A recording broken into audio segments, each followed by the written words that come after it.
Well, I want to thank everybody for joining us. We have a great speaker tonight, Keith Seland. Uh, Keith has been doing research expeditions. He just returned from a year-long schedule uh, of many sites, continuing Native American, ancient Egypt, Anatolia, Turkey, and Armenia, and Meso-America. And with that, Keith, if you're ready, I'll go ahead and turn it over to you. Okay, good. Just turning on the screen share here now.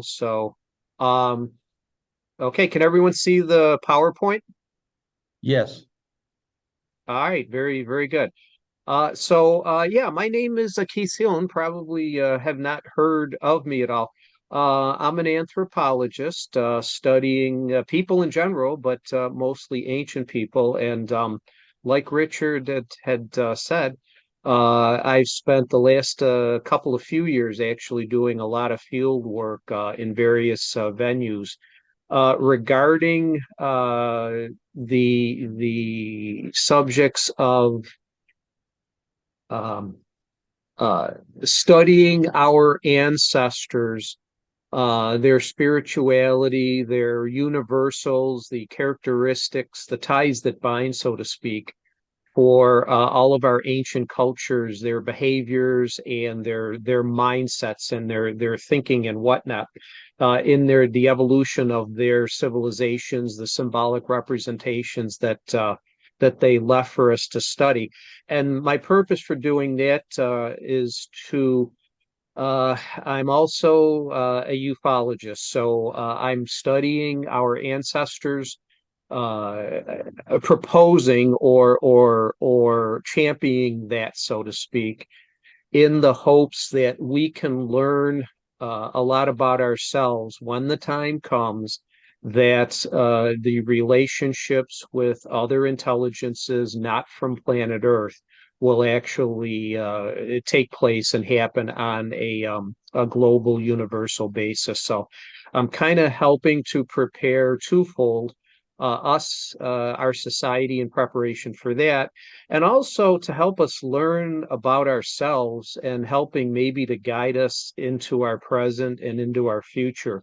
Um, we can't, and on the ufology front, we can't expect the government to help us out in terms of disclosure and whatnot. So, and we can't reasonably expect ET just to come down and introduce themselves in a meaningful and permanent type of way. So, failing all of that, there's an awful lot that we can learn about ourselves by studying our ancestors, the relationships they had with the cosmos, spirituality, the devotion to the day sky and the night sky, the representations, the petroglyphs and geoglyphs that they left for us in helping to describe what their lives were like, and also including worshiping the gods, various deities, and ETs and whatnot. So I'm going to be, as I go through my PowerPoint here, I'm going to skip through a lot of things here. The things I want to concentrate on with you tonight are the universals that disparate ancient cultures had. Specifically, I'll be discussing some of my recent trips to Göbekli Tepe in Turkey, Karahan Tepe, and then also Native America. I've had the chance in the last couple of years to make visits to two areas: the Serpent Mound, which I'm sure you all have heard of, which is located in southern Ohio, and then Cahokia, North America's largest, currently known largest Native American city or chiefdom in existence, at least. So, the universals that I want to share with you, the thinking points, the themes regarding their activities and evolutions and whatnot.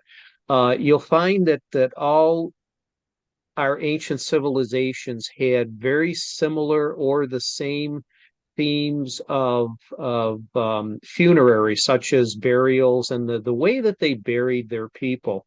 In other words, tying in with especially a very profound Native America theme of the cycle of life, the four cardinal directions that drove their symbolic representations, their architecture, their building, their life, reincarnation, existence, and whatnot.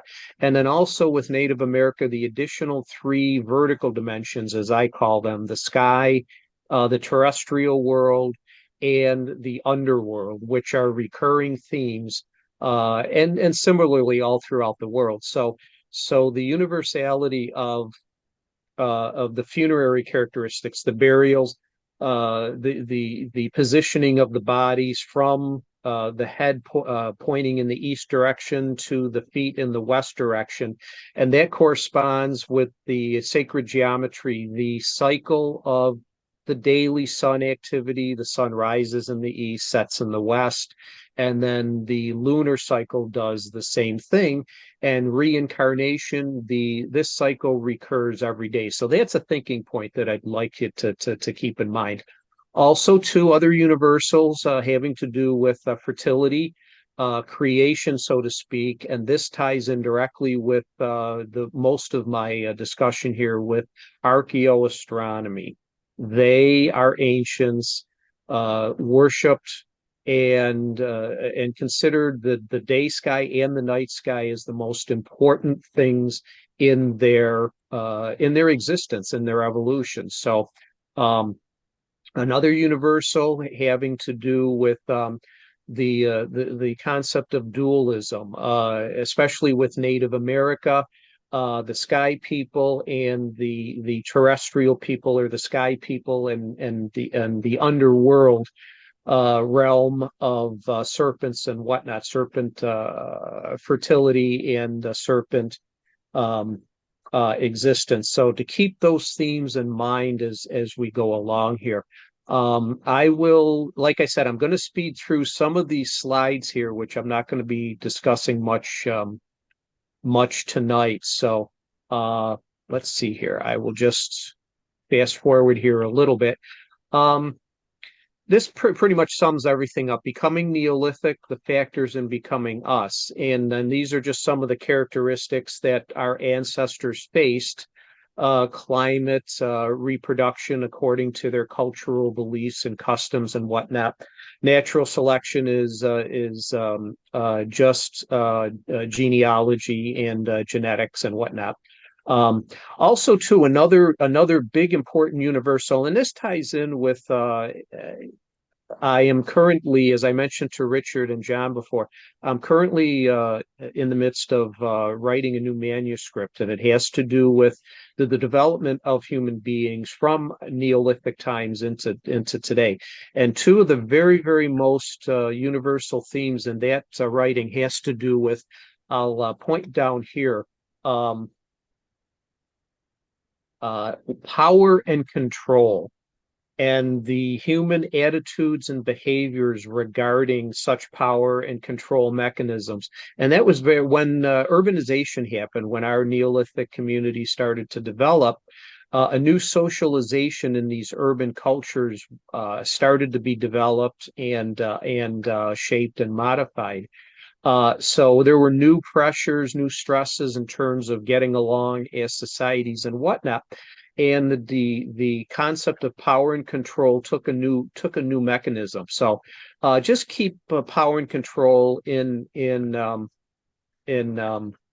your mind here as we go through. So I'm going to jump ahead here. Like I mentioned, archaeoastronomy is going to be the focus of a lot of this, and I will be describing some findings that I have made specifically in the areas, in the venues of Gobekli Tepe, Karahan, in Serpent Mound in Ohio, and in Cahokia, Native America here. So that's going to be the theme. So I'm going to fast forward here. This is my dear friend, Dr. Robert Schock from Boston University. He's a geologist, and his wife, Katie, very instrumental in a lot of my research up to this point. So I'm going to fast forward here. One of my trips last year was to ancient Egypt, but I don't want to talk so much about Egypt as opposed to getting into this particular area here, which is Göbekli Tepe.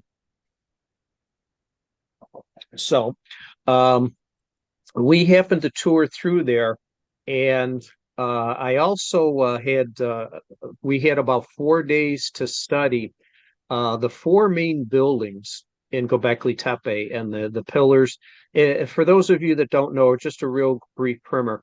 Göbekli Tepe was, to our current knowledge, has been dated to roughly 11 to 12,000 years ago. So the archaeoastronomy attributions that I'll mention here, the studies that I did, there's been some, but I've kind of what I think brought some more knowledge and some more clarity to some of the potential situation. Göbekli Tepe is currently or excavated as a purely ceremony and ritual type of a mound or a settlement, so to speak. It was still thought back then, 12,000 years ago, that our ancestors were still hunter-gatherers, but yet they, by the hundreds, massed together in cooperation to build this particular structure in this venue, in which only roughly about 3 to 4% has been excavated. So there's still 96 roughly percent that's estimated for this site to be completely excavated. So far, it's just been ceremonial ritual type platforms here. As you can see, there are four. They call them buildings, but you can consider them as small temples and altars, so to speak, that they used to worship. Now, I'll point out here that here we go. Each of the buildings, I've got a number, and this is actually a compass point, so to speak, associated with each of the buildings here, A, B, C, and D. And excuse me, each building has two pillars. Think of it as an altar, a raised platform with two pillars in between. And the pillars, as you hopefully would be able to see here, consist of, you can see all the adornments, the reliefs that were carved into here. And mind you, this is over 12,000 years old. So to get the accuracy and the depiction, this particular is a vulture, so to speak. And the vulture motif, along with the serpent motif, was very, very important, profound in their worship, so to speak. But I'll go back to these compass points. Now, the buildings were built not all at the same time. Building D, actually building C, is roughly purported to be the oldest of the buildings. Building D is the next oldest. And what happened? This is a common characteristic, a universal. A building, a pillar, an altar was built, and worship was done. And I'll show you the purpose for the worshiping in just a minute. But after a period of time had elapsed, according to these differing compass points here, and these represent a period of roughly a couple of hundred years. The characteristic, the behavior, was that they buried the current pillar structure building, and they constructed another one in its place. Now, this has happened in Native America also. I'll point out in Cahokia here in when I come up into that particular topic. But the reason for these compass points have to do with, and this also has to do also with representation or an attribution to this, which is the night sky. I have kind of titled this universal amongst our ancestors, the soul to the stars motif. All of our ancestors considered the night sky specifically the Milky Way, as heaven and hell. Now, another universal that I'd like to point out, and this is the most fantastic, personally, the most fantastic mystery that I'm going to probably spend the rest of my life working on, is how did our ancestors come to learn and develop knowledge of the concept of the soul for a body? I mean, they saw their contemporaries live their lives and then pass away. And this idea goes back over 70, 80,000 years ago. The Neanderthals developed the funerary procedures of grave goods, burying under profound worshiping their dead into an eternity, so to speak. So they considered the Milky Way as heaven and hell, or in another phrase, God's keyboard or easel, so to speak. Now, what I'm getting at here in regards to the Göbekli Tepe, and the reason that they each of the buildings every couple of hundred years, they buried one building and built a new one. They buried the first one because they didn't have a use for it anymore.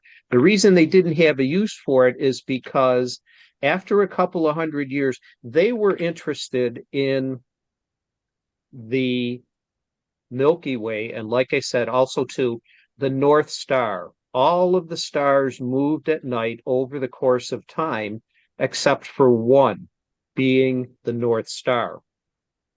So if you take the dating from Göbekli Tepe, Building C, which was the oldest one, and I, with the help of an astronomer friend of mine, Mark D'Antonio, we've started to pinpoint, according to the dates, for Building C, roughly 9,200 BCE, and determined that the North Star back at that time was in the constellation Hercules.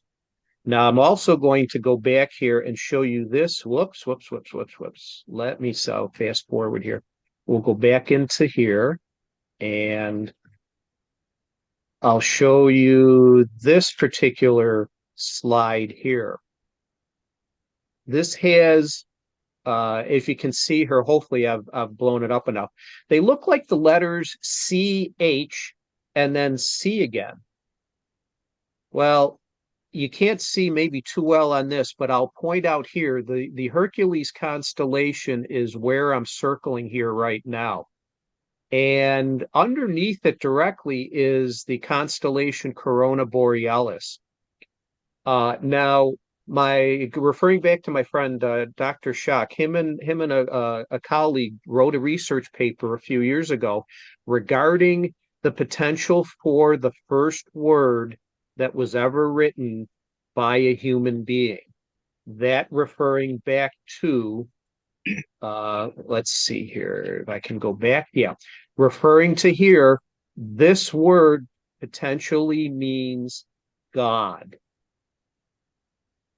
And if you correlate back to the dating of Pillar C, Building C, back to roughly 9,200 years ago or so, at that time, Iota Hercules was the North Star, and Corona Borealis was right next to it. This is also very adjacent to the Milky Way's positioning at that particular time. Every couple of hundred years, a few hundred years, the North Star changed, which is why, as you can see here, just by way of example, a couple thousand years before Iota Hercules, Vega was actually the North Star. Before that, it was Deneb and Alpha Cygni. Today, Polaris happens to be the North Star. So that's the reason why they buried their buildings every few hundred years, because the positioning of the Milky Way switched enough to where they didn't have any use for that building anymore, and they just buried it and put in another one. That's the thinking, the way, the mind of our ancestors, which is the same way of thinking that we have today. When we don't have use for something, most often we just bury it and either build on top of it or build next to it. So, but that behavior, like I said, is universal amongst our ancestors, and that's a learning point that we can take from them in establishing, who we are as a culture, as a species today, and help us to maybe help us in our present and more into our future. So, I wish I had more time. I don't. I got to get moving on to other stuff. But if you have any questions or want to follow up conversations or anything later, but definitely keep in touch with me. I'll give you contact information. But so that's one of the things that I found out about Göbekli Tepe and the purpose for them building. It was a pathway to send the souls of their departed to heaven and eternity to live in the afterlife. Now, as I was in Göbekli at that particular time, I did happen to spend some time at Karahan. I do have, let's see if I can start this slideshow. I will see if I can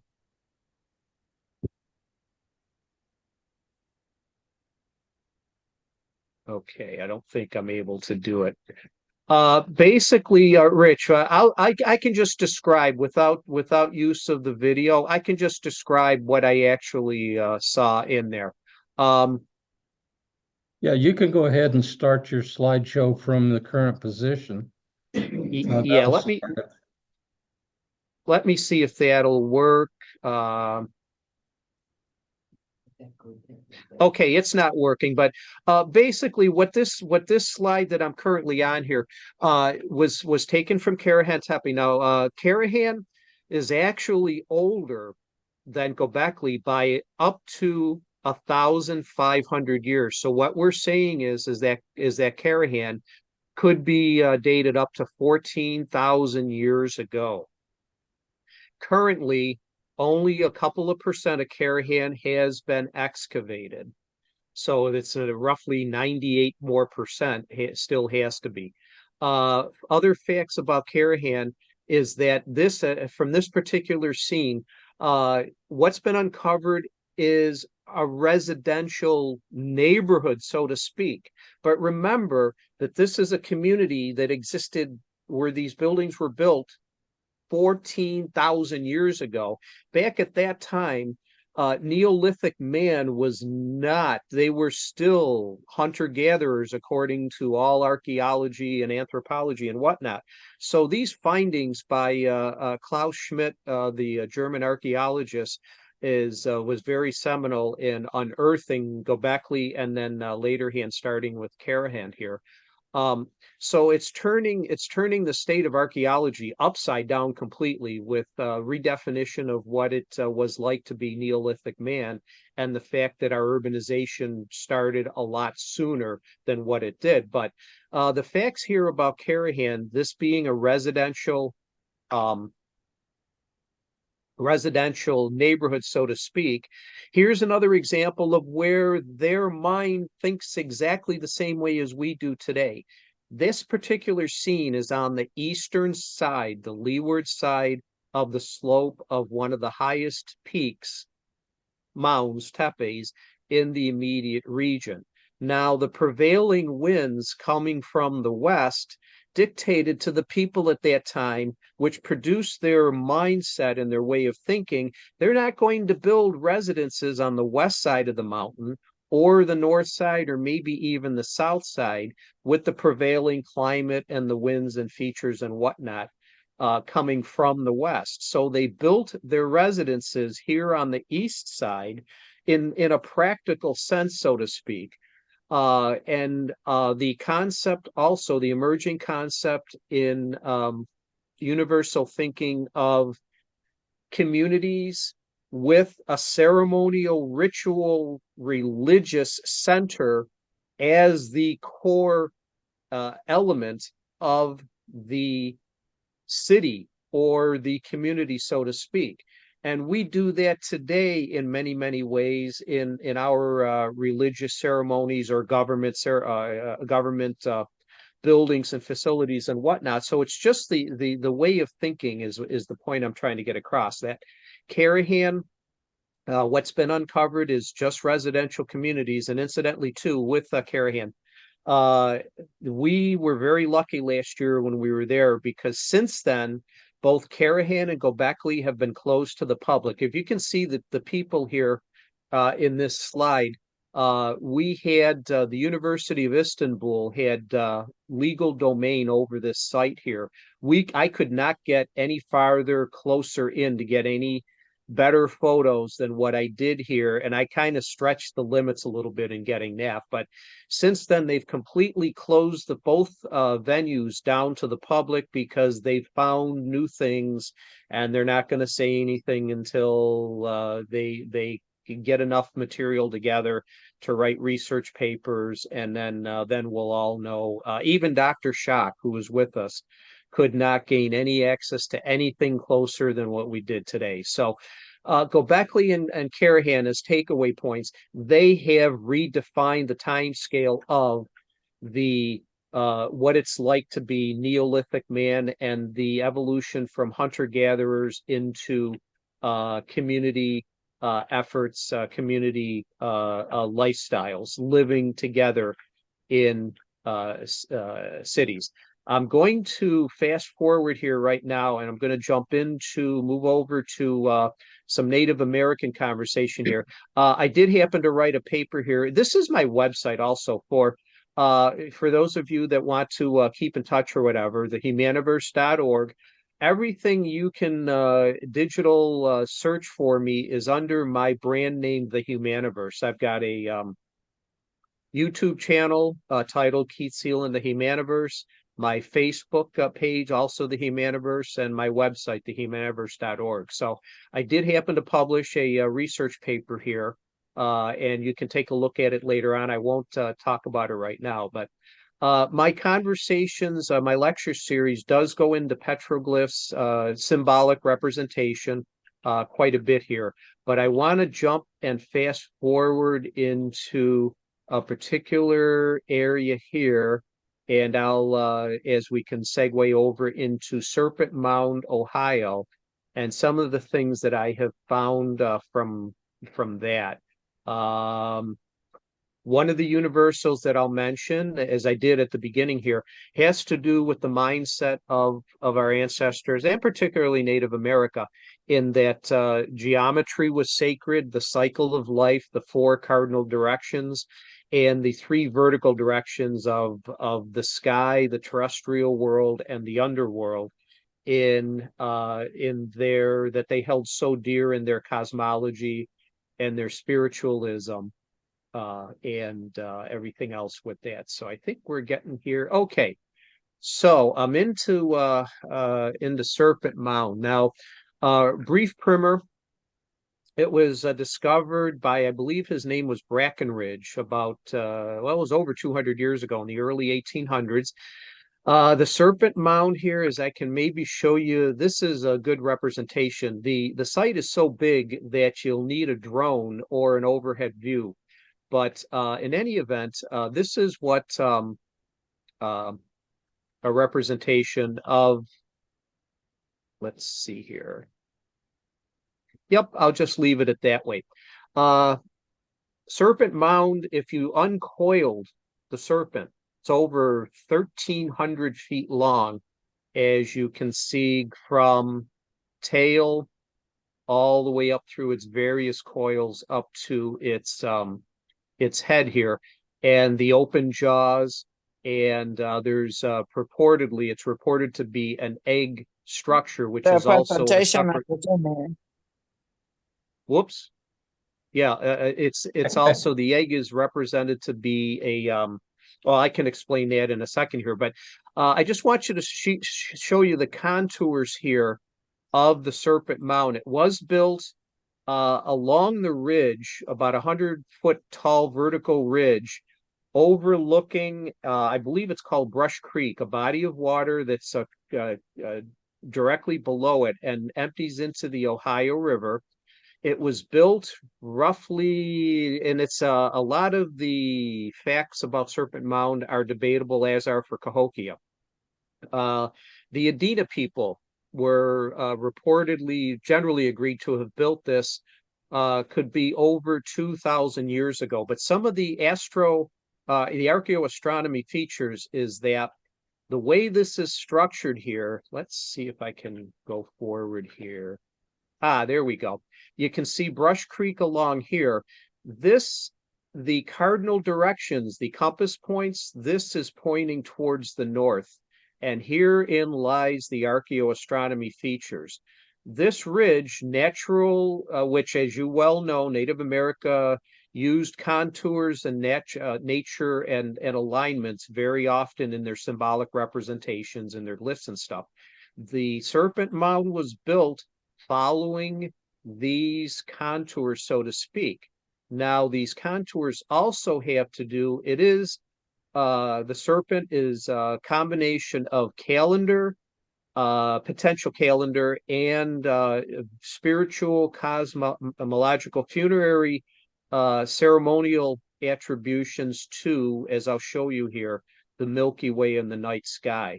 These three coils here are aligned to, in general agreement, with the solstices, the summer solstice, the equinoxes, and the winter solstice. Now, the tail here has been subject to much controversy, and it's got all these potentially esoteric explanations as to tail and everything.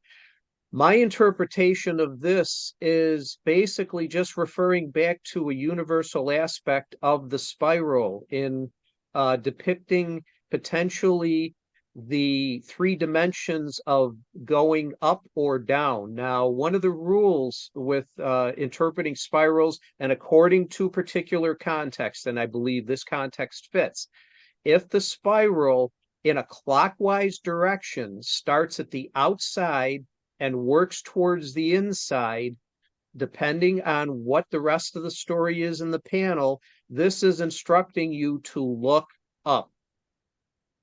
That's all that this tale has to tell for whoever's viewing it, is look up. And if one looks up, you would, in some interpretations, the Serpent Mound was built in a representation of, this is a depiction of Scorpius, the constellation in the northern sky. Okay, I have another interpretation according to the particular mounds, the particular coil, so to speak, and a discovery of a new coil that I'll describe in just a second. But so the consensus, with a lot of controversy, is saying that the Serpent Mound has cosmological, funerary, and path of the soul attributions to potential aspects of the night sky, in addition to potentially being a calendar with the solstices and the equinoxes, as I'm pointing out here. The interpretation of the jaw and this egg mound that's in front of the jaws, consensus has that the serpent is actually swallowing the egg, but I've got a little different interpretation to it. So let me kind of jump forward here, and I'll show you what I believe the Serpent Mound is actually, from its original builders, actually trying to describe. I'll show you this screen here to show the position of the recently found fourth coil. Now, this coil has an astronomical an alignment with the Milky Way, as it's shown on the solstice, to where when it rises in the night sky, the Milky Way directs you from the north-northeast down into the south, southwest, almost pure south coordinates. This is in alignment, like I said, with the natural alignment with the topography of the ridge itself. But the other more eschatological, having to do with the soul, the attributions, have this as a ceremonial platform in which there's been many artifacts and many fires that were done, ceremonial fires throughout the many years, many artifacts found. There were residences around Serpent Mound in this area down south, so they lived right in the same neighborhood as the ceremonial platforms. But the original builders of Serpent Mound shaped the mound itself as a depiction of the Milky Way. Now, this was originally built without this part, the jaws, and especially the egg. This was built, it's conjectured that this egg was constructed at a later time. And as you can see, it still has astronomical attributions, but this is more pointing towards the northwest and is in alignment with the setting of the sun on the summer solstice. So, as I mentioned, one of the universals that all ancient civilizations had was that they worshipped different, how will I put this, different things either in nature. There was the pecking order, or the chronological order, so to speak, was the tree is a very important ancient worship, the tree of life, the Bodhi tree, the Kabbalah, and whatnot. All the cultures had these devotions. The tree was a very important deified, godlike type of thing. Now, after a time, the serpent became the preferred worship structure, so to speak. After a time, and then by a time, I'm meaning hundreds, thousands of years, fire became a very important, almost godlike type of thing. And then as we move into the modification to Serpent Mound, the sun ultimately became the worship of many peoples. And the timelines are structured parallel the same way. Ancient Egypt goes through its cycles.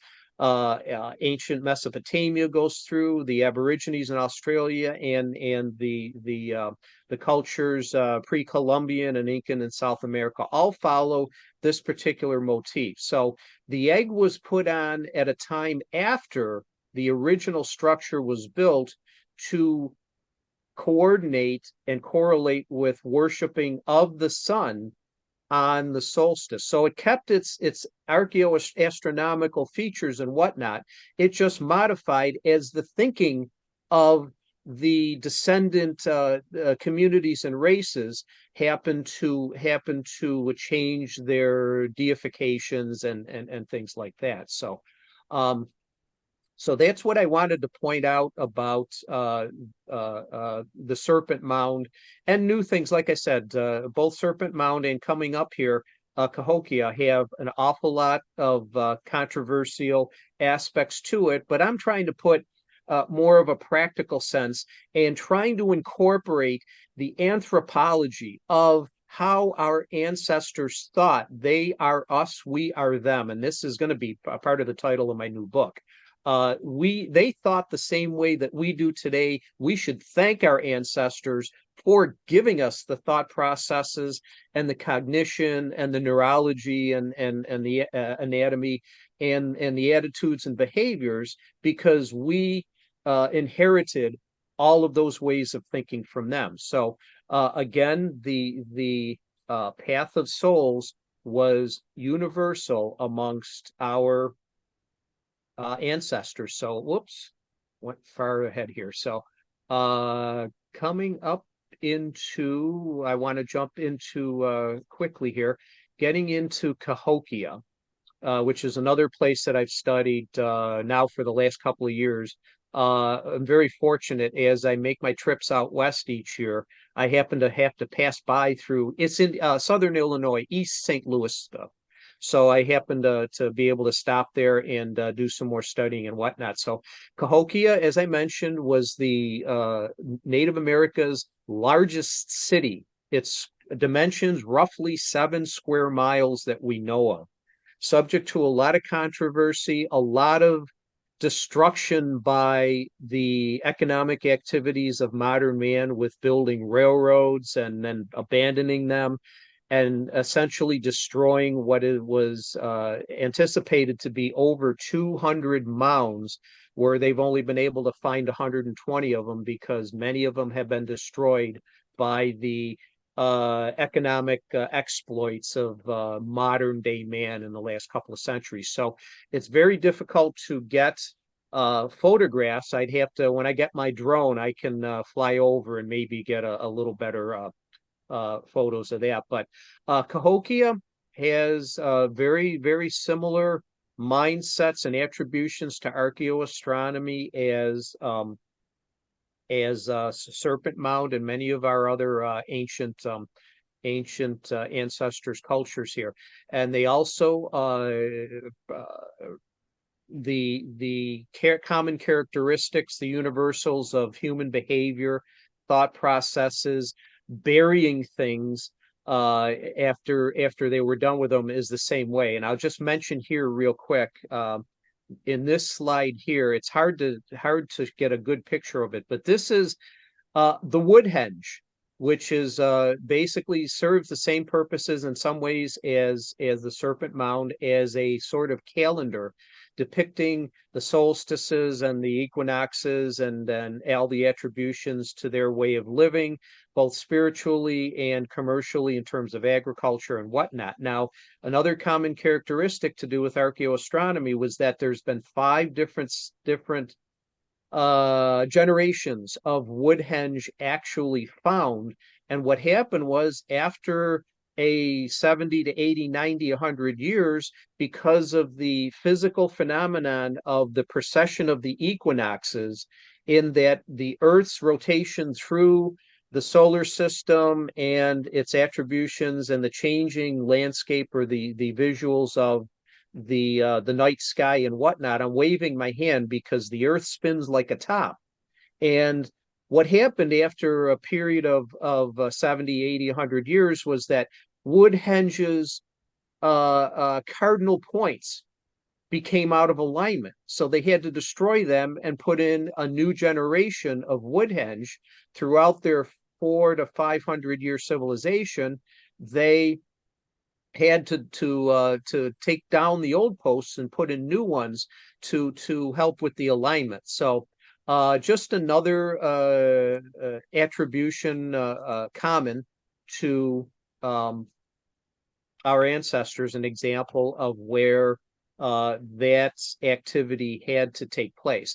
Also, on along that particular idea concept, the funerary rites and the customs, the characteristics of burying their royalty with their heads to the east and their feet to the west is a common human thinking characteristic, universal amongst all of our ancestors, as was the ancient culture of the path of the souls. Now, I bring this up particularly here. This is an example here. There was Cahokia was built and designed in many ways like the Mayan culture, and there's attributes to Mayan America and the Toltec people also. As examples here, this is the burger statue, so to speak. This has many attributions to Quetzalcoatl and Mexican deities. And this is an example of the Birdman tablet, which also, as you can see from its design, shares many attributes to potential interactions and or suspected immigrations of when the Mayan and the Toltec cultures disappeared it's potentially that it's understudy that Cahokia may have been one of the destinations of many through this. But Cahokia here, in Cahokia, the city was structured along generally Teotihuacan in Mexico.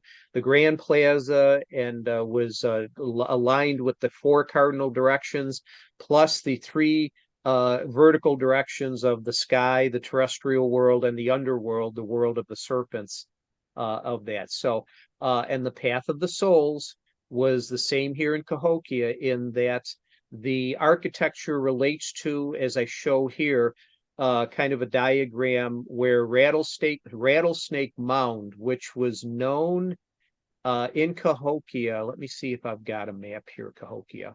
I don't have a really good one. But Rattlesnake Mound was known, according to the archaeologists, as mound number 66, and it was located south of the Grand Monk's Mound, which was the supreme chief's ruler's residence, so to speak. And he could look from his 100-foot tall mound back on his entire empire, political empire, so to speak.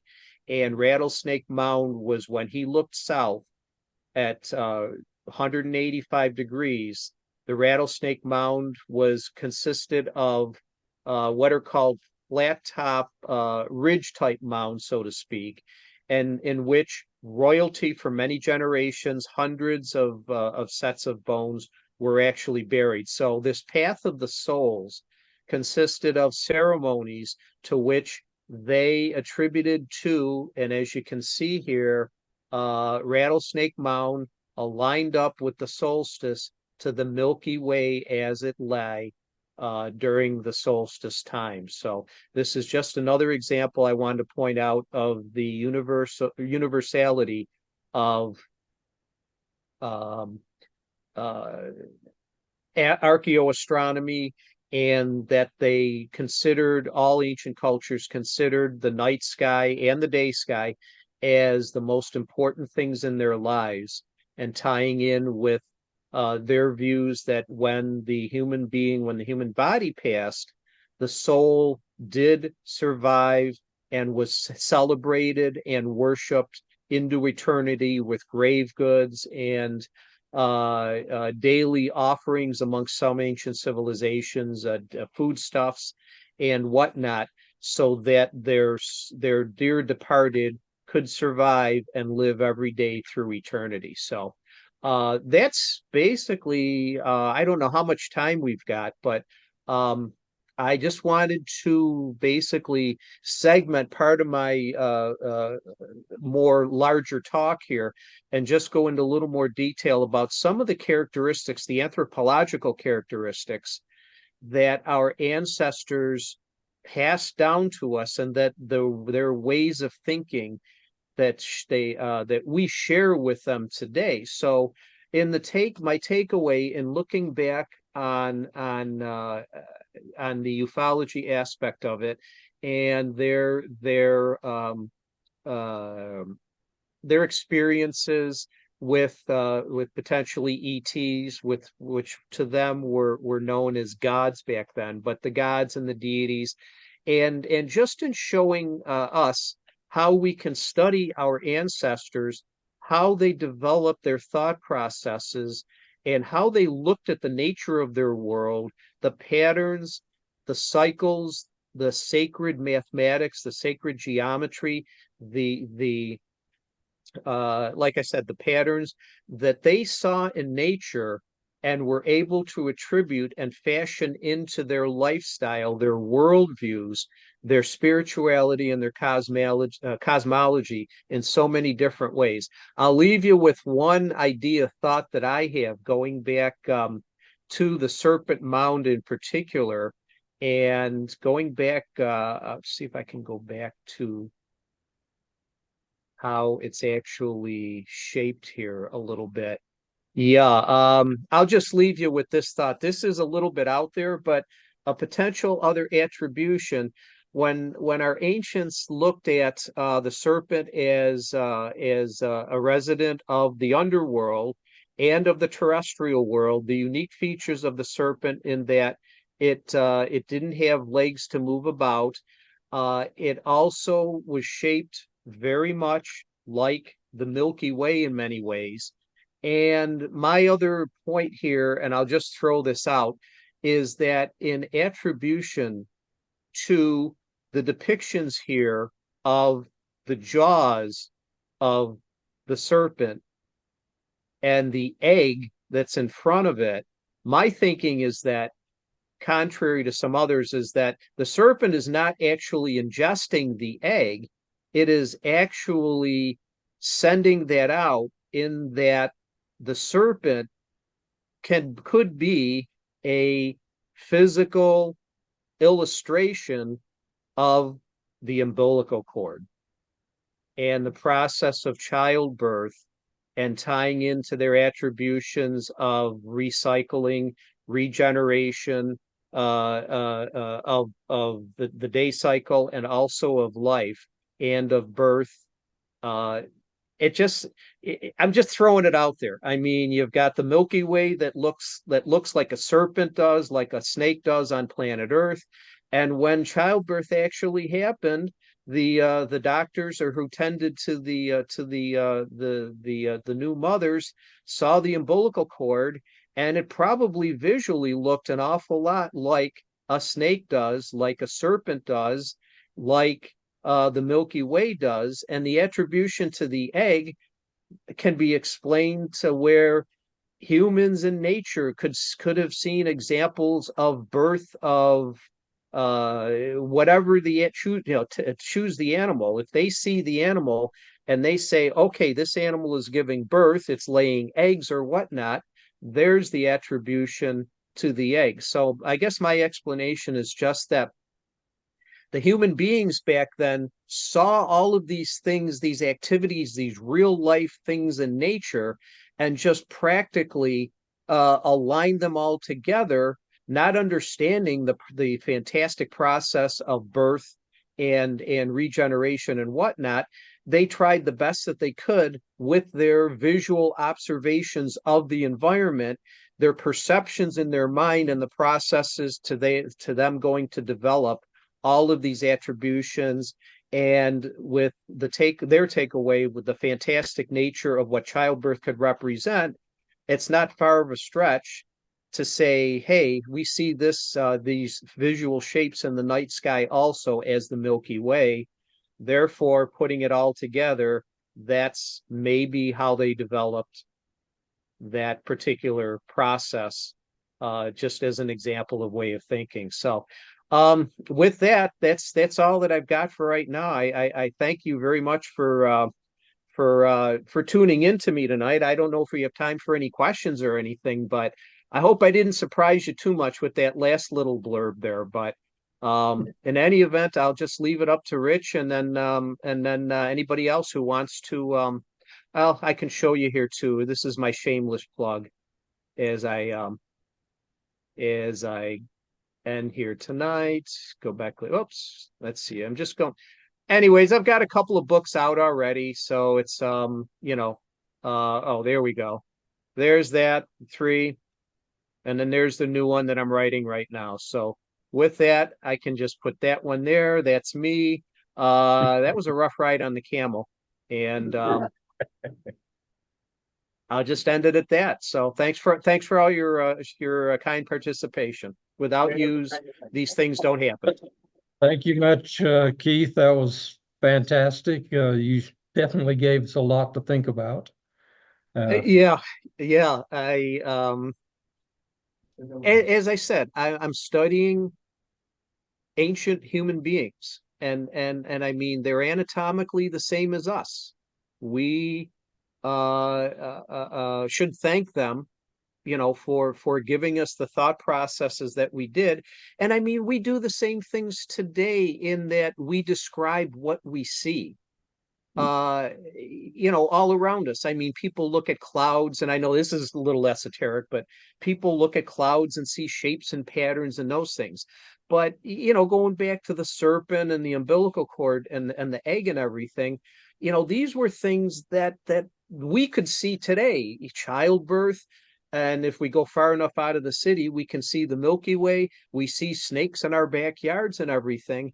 And I don't think it's a leap of faith to be able for them to have connected all those things together, and for us to do a similar kind of a thing, except that we've got the advantage of thousands of years of additional knowledge to where we know the process of childbirth, and we know that it's a fantastic natural thing.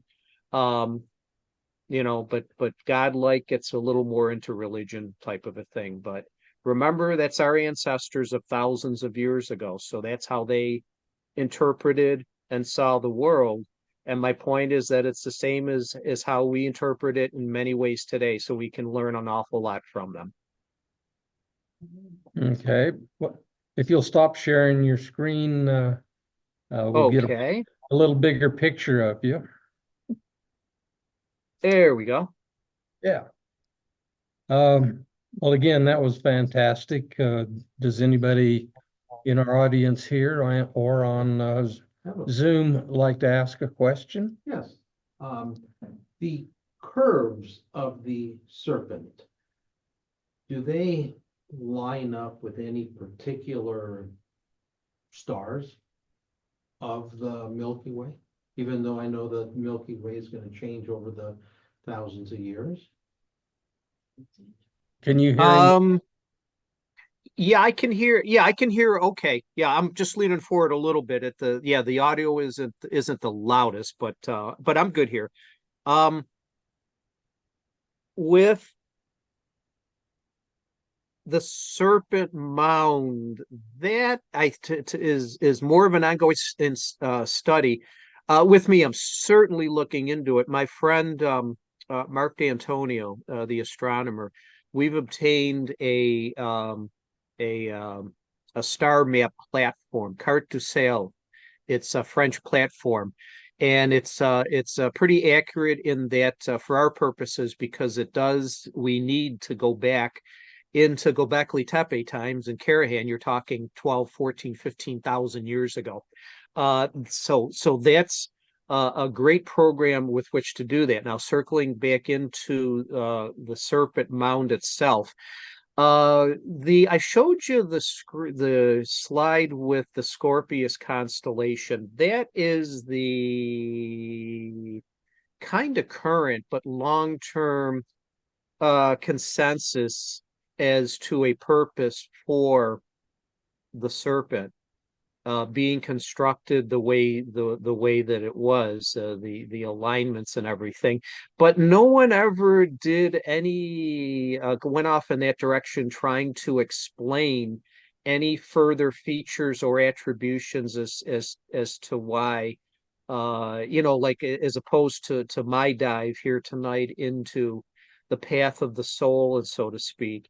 And that also too, the consensus was formed at a time. This fourth coil that I showed you has just been discovered in the last 13, 14, 15 years.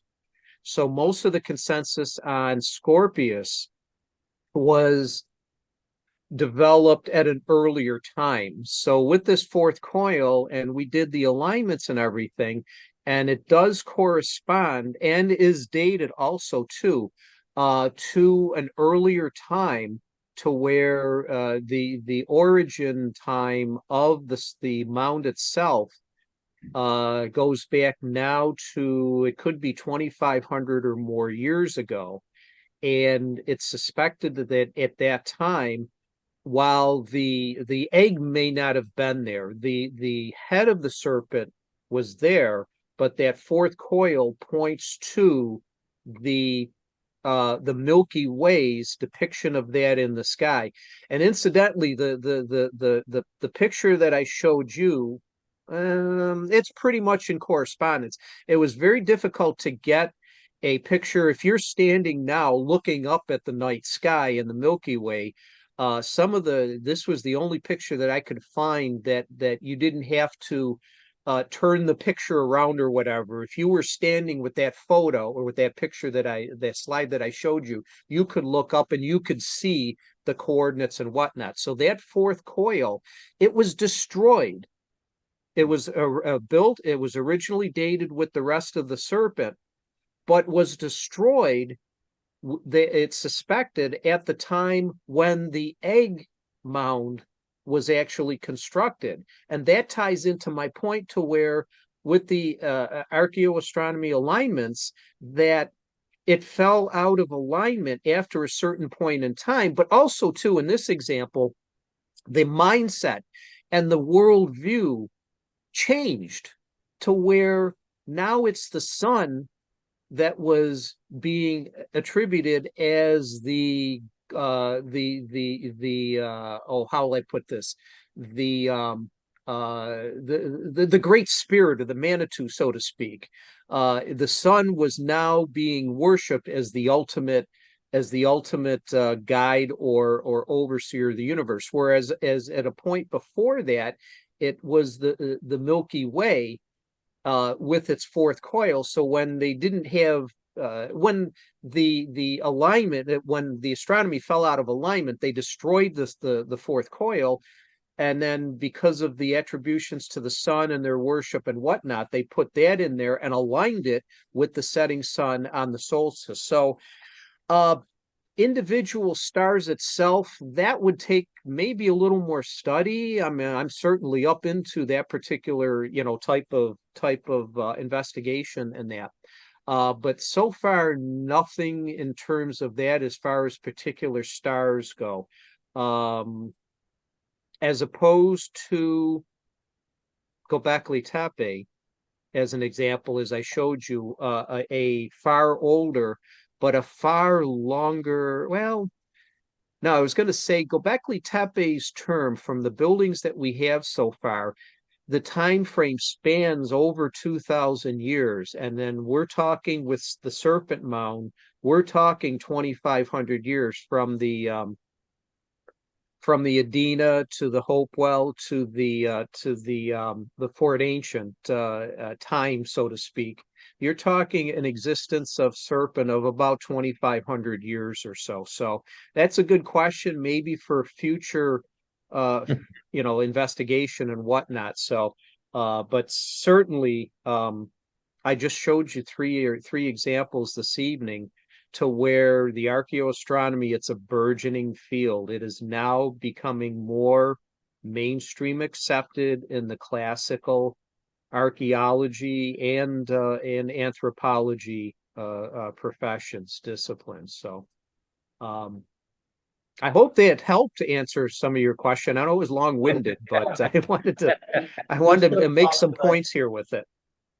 Are there other serpent mounds around the world?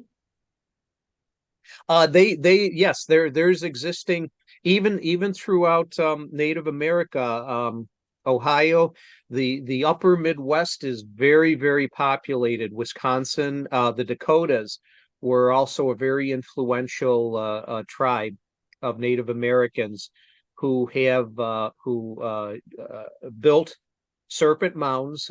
They are for worship. They were built under different worshiping animals, so to speak. There are turtle mounds, there are serpent mounds, and those are attributable to definition of the mindset of particular families or tribes.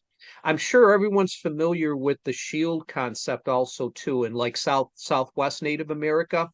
The shield concept was used to define tribes or families, extended families. So if you take that mindset back in those times, that if you saw the shield, a particular design of a shield, you saw a member of that tribe or family or whatever, these mounds served a similar kind of a mindset purpose to define families and lineages as another example of the totem, which came potentially, I think did totems actually start at, are there examples of totems existing more than 2,500, 3,000 years ago?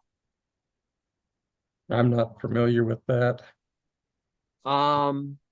Okay, I'd have to, I think, go up into maybe more the Northwestern Alaska. But my point is that the mindset of the definition, that was their camera, so to speak. The totem is a symbolic representation of a family lineage or a tribe's lineage.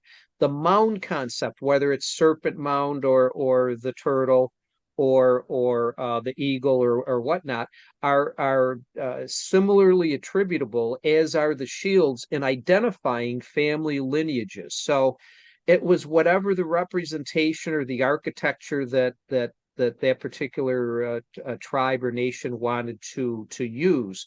But certainly this is a worldwide phenomenon in Native America. There's examples in Canada, Ontario, and down somewheres in Meso-America, and also too in Europe and Aboriginal Australia, which is another burgeoning, exploding field of knowledge in terms of ancient peoples and whatnot. So it's a universal, another universal in the ways that our ancestors actually lived. And whether they were able to travel to visit each other and get the ideas from each other, I'm sure it happened quite a lot, but I'm sure also too, it was independent thought that they developed all of these features of their landscapes and their representations and ways of life and whatnot. So, Well, that was a fantastic talk, and you have one more question? It's not a question as much as a comment. When you said that the spiral of the serpent meant to look up, that's really interesting, because the Navajo say when you see that petroglyph, it means that it's a portal. Yeah. sure. So, And again, that's why I hope I brought up the point of context. yes, And I'm sure Richard is very well familiar with when you see a story, there are contexts within the story, and sometimes symbols can mean different things depending on the context of the and in the example of the serpent, that boy, the archaeologists were going back and forth and it was snake's tails and pointing and all these different religious attributions and things like that. And I looked at it and it kind of hit me right away. They're overthinking this.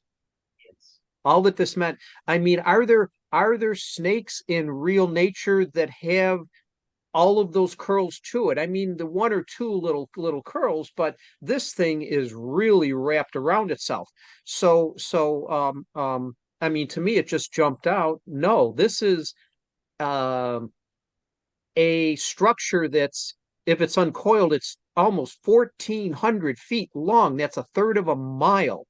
This begs to compare with the Nazca lines, or with, have you heard of the cargo cults? And this is a current phenomenon. These are human beings that are currently living. The cargo cults existed. They began back in World War II in the Pacific Rim. During the war.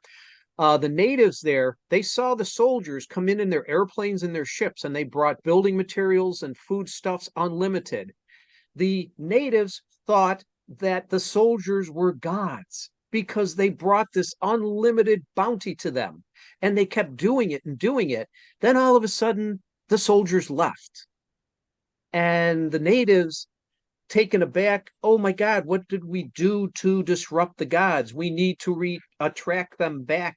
So I have one of my slides in here. I do have a photo, but what they did was, these cargo cults, they built replicas of the ships, replicas of the airplanes, replicas of the soldiers. John Frum is the famous depiction or poster child for cargo cults.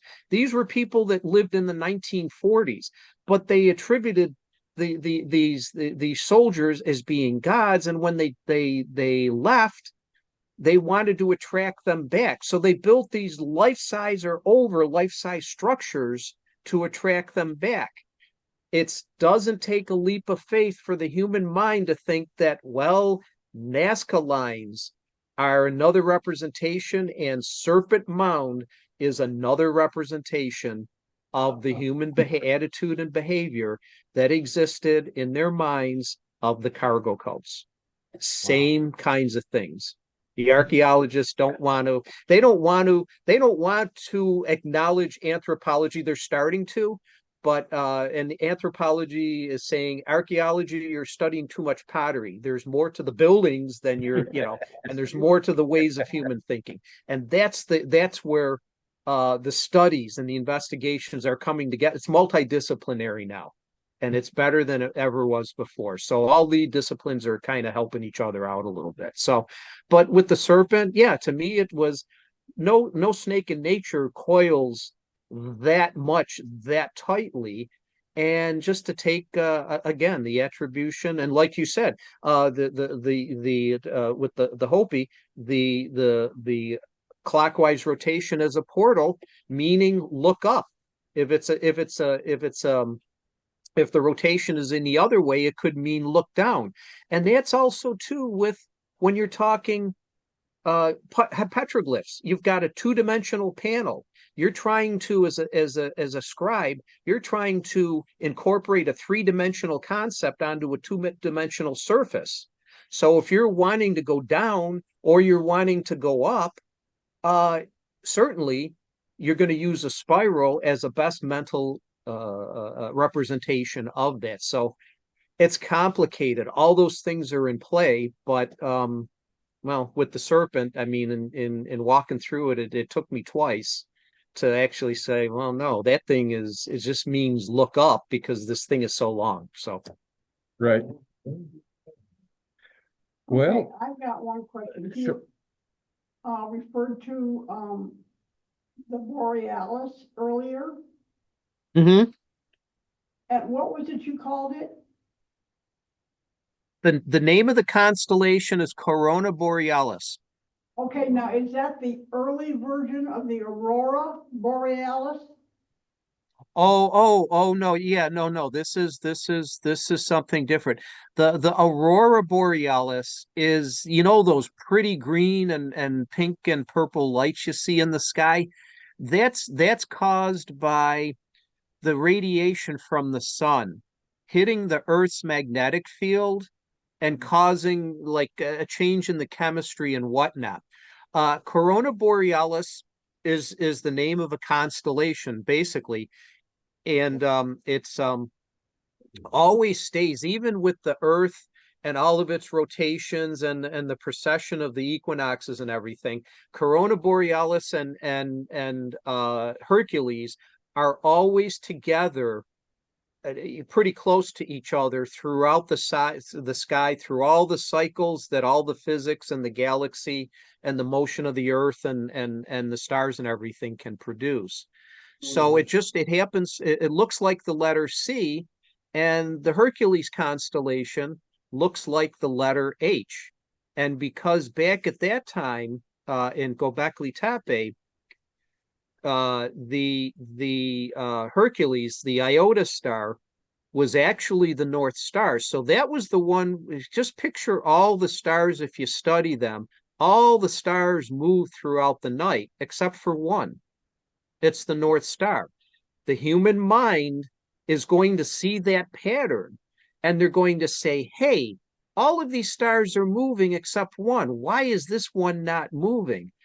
It very well could be, in their mindset, a key or a portal or a path point towards heaven, to where does the soul go when the human body no longer it ceases to exist? The soul is then transported, as I mentioned, The Milky Way and the night sky was heaven and hell to them. It was also hell, the bad people too.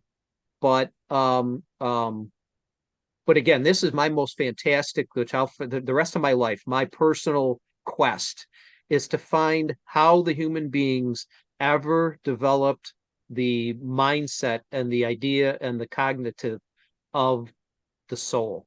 Where did that come from? It's just so that's what the Corona Borealis is. It's just a constellation in the night sky, and the potential attributions to, as I mentioned, they reference that research article about the word God, so to speak, the H and the C. That is a feature all over many of the pillars of Göbekli Tepe. That recurs along with the other motifs. The serpents were very important. The vultures were very important as the transporters of the soul of the departed into the Milky Way, into the afterlife, into heaven. So those are continuing motifs. And as the bird motif is, that's another universal throughout all ancient civilizations, Native America included, and the Aborigines. So that's a little bit about what the Corona Borealis is. Incidentally, too, that's going to come up any day now as a real popular night sky phenomenon. Rich, you might know about this. There's one of the stars in Corona is getting ready. It's a recurring nova. They time it out to roughly every, I think it's 80 years or so. What happens is there's a dwarf star that was rotating in one of the stars in Corona. It's going to explode, and what you're going to see is the brightness of that star. It's going to become as bright as, I think it's a magnitude 2 star or something like that. And it'll just explode into brightness for a week, and then it'll disappear and go back in for another 70, 80 years or so. But that's coming up any day now. They figure this year it's going to happen to that star. I think it's Tau, Corona Borealis. But, Yeah, I think I've read something about that in the news media recently, but I don't have any more information on it. Yeah, so hopefully, I just, getting back to Flagstaff in your area there, hopefully, maybe in September or something, it'll happen when I get there, and so it's Well, you don't bring it see these on. things often. So Okay, well, Keith, I want to thank you very much. again. That was fantastic. good. And- Yeah, I enjoy this. Okay, well, with that, I'll go ahead and end the program, and I'll be talking to you more.